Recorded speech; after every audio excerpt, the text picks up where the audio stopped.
The Famous Five by Enid Blyton. 5 on a Treasure Island. Chapter 1. A Great Surprise. "Mother, have you heard about our summer holidays yet?" said Julian at the breakfast table. "Can we go to Pole's Heath as usual?" "I'm afraid not," said his mother. "They're quite full up this year." The 3 children at the breakfast table looked at each other in great disappointment. They did so love the house at Pole's Heath. The beach was so lovely there too, and the bathing was fine. "Cheer up," said Daddy. "I dare say we'll find somewhere else just as good for you. And anyway, Mother and I won't be able to go with you this year. Has Mother told you?" "No," said Anne.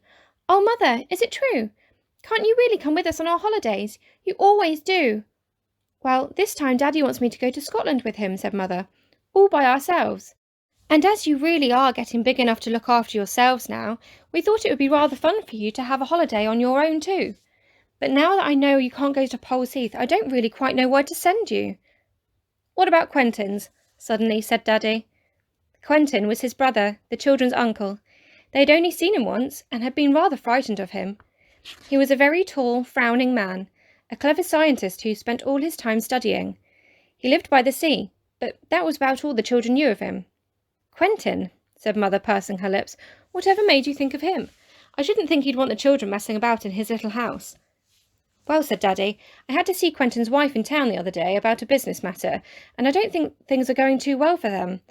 Fanny said that she would be quite glad if she could hear of 1 or 2 people to live with her for a while, to bring a little money in. Their house is by the sea, you know. It might be just the thing for the children. Fanny is very nice. She would look after them well." "Yes, and she has a child of her own too, hasn't she?" said the children's mother. "Let me see, what's her name? Something funny. Yes, Georgina. How old would she be? About 11, I should think." "Same age as me," said Dick.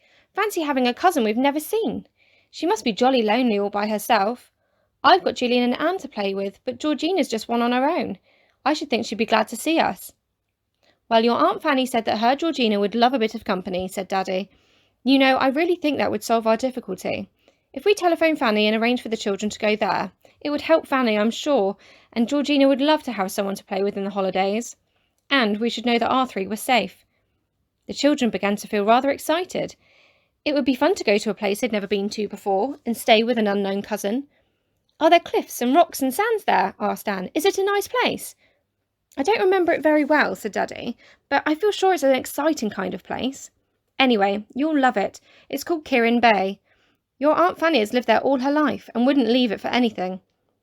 "Oh, Daddy, do telephone Aunt Fanny and ask if we can go there," cried Dick. "I just feel as if it's the right place somehow. It sounds sort of adventurous." "Oh, you always say that wherever you go," said Daddy with a laugh. "All right, I'll ring up now and see if there's any chance." They had all finished their breakfast, and they got up to wait for Daddy to telephone. He went out into the hall and they heard him dialing. "I hope it's all right for us," said Julian. "I wonder what Georgina's like. Funny name, isn't it? More like a boy's than a girl's. So she's 11, a year younger than I am, the same age as you, Dick, and a year older than you, Anne. She ought to fit in with us all right. The 4 of us ought to have a fine time together." Daddy came back in about 10 minutes' time, and the children knew at once he'd fixed up everything. He smiled round at them. "Well, that's settled," he said. "Your Aunt Fanny's delighted about it. She said it would be awfully good for Georgina to have company, because she's such a lonely little girl, always going off by herself, and she'll love looking after you all. Only you'll have to be careful not to disturb your Uncle Quentin. He's working very hard and isn't very good-tempered when he's disturbed." "We'll be as quiet as mice in the house," said Dick. "Honestly, we will." "Oh, goody, goody. When are we going, Daddy?" "Next week, if Mother can arrange it," said Daddy. Mother nodded her head. "Yes," she said. "There's nothing much to get ready for them. Just bathing suits, jerseys and jeans. They all wear the same." "How lovely it will be to wear jeans again," said Anne, dancing around. "I'm tired of wearing school tunics. I want to wear shorts or a bathing suit and go bathing and climbing with the boys." "Well, you'll soon be doing it," said Mother with a laugh. "Remember to put ready any toys or books you want, won't you? Not many, please, because there won't be a great deal of room." "Anne wanted to take all her 15 dolls with her last year," said Dick. "Do you remember, Anne? Weren't you funny?" "No, I wasn't," said Anne, going red. "I love my dolls, and I just couldn't choose which to take, so I thought I'd take them all. There's nothing funny about that." "And do you remember the year before Anne wanted to take the rocking horse?" said Dick with a giggle. Mother chimed in. You know, I remember a little boy called Dick who put aside 1 teddy bear, 3 toy dogs, 2 toy cats, and his old monkey to take down to Poles Heath one year, she said. Then it was Dick's turn to go red. He changed the subject at once.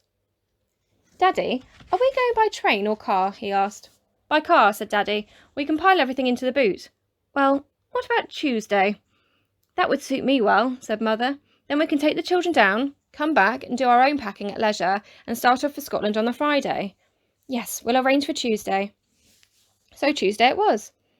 The children counted the days eagerly, and Anne marked one off the calendar each night. The week did seem a very long time in going, but at last Tuesday did come. Dick and Julian, who shared a room, woke up about the same moment and stared out of the nearby window. It's a lovely day, hurrah! Cried Julian, leaping out of bed. I don't know why, but it always seems very important that it should be sunny on the first day of a holiday. Let's wake Anne. Anne slept in the next room. Julian ran in and shook her. Wake up! It's Tuesday, and the sun's shining. Anne woke up with a jump and stared at Julian joyfully. It's come at last, she said. I thought it never would. Oh, isn't it an exciting feeling to go away for a holiday? They started soon after breakfast. Their car was a big one, so it held them all very comfortably. Mother sat in front with Daddy, and the 3 children sat behind, their feet on 2 suitcases. In the luggage place at the back of the car were all kinds of odds and ends and one small trunk. Mother really thought they'd remembered everything. Along the crowded London roads they went, slowly at first, and then, as they left town behind, more quickly. Soon they were right into the open country, and the car sped along fast. The children sang songs to themselves as they always did when they were happy. Are we picnicking soon? Asked Anne, feeling hungry all of a sudden. Yes, said Mother, but not yet. It's only 11 o'clock. We shan't have lunch till at least 12:30, Anne. Oh, gracious, said Anne. I know I can't last out till then. So her mother handed her some chocolate, and her and the boys munched happily, watching the hills, woods and fields as the car sped by. The picnic was lovely. They had it on top of a hill, in a sloping field that looked down into a sunny valley. Anne didn't very much like a big brown cow which came up close and stared at her, but it went away when Daddy told it to. The children ate enormously, and Mother said that instead of having a tea picnic at 4:30, they'd have to go to a tea house somewhere because they'd eaten all the tea sandwiches as well as the lunch ones. What time shall we be at Aunt Fanny's? Asked Julian, finishing up the last sandwich and wishing there were more. About 6 o'clock with luck, said Daddy. Now who wants to stretch their legs a bit? We've got another long spell in the car, you know. The car seemed to eat up the miles as it purred along. Tea time came, and then the 3 children began to feel excited all over again. We must watch out for the sea, said Dick. I can smell it somewhere near. He was right. The car suddenly topped a hill, and there was the shining blue sea, calm and smooth in the evening sun. The 3 children gave a yell. There it is! Isn't it marvellous? Oh, I want to bathe this very minute. We shan't be more than 20 minutes now before at Kirrin Bay, said Daddy. We've made good time. You'll see the bay soon. It's quite a big one, with a funny sort of island at the entrance of the bay. The children looked out for it as they drove along the coast. Then Julian gave a shout. There it is! That must be Kirrin Bay. Look, Dick, isn't it lovely and blue?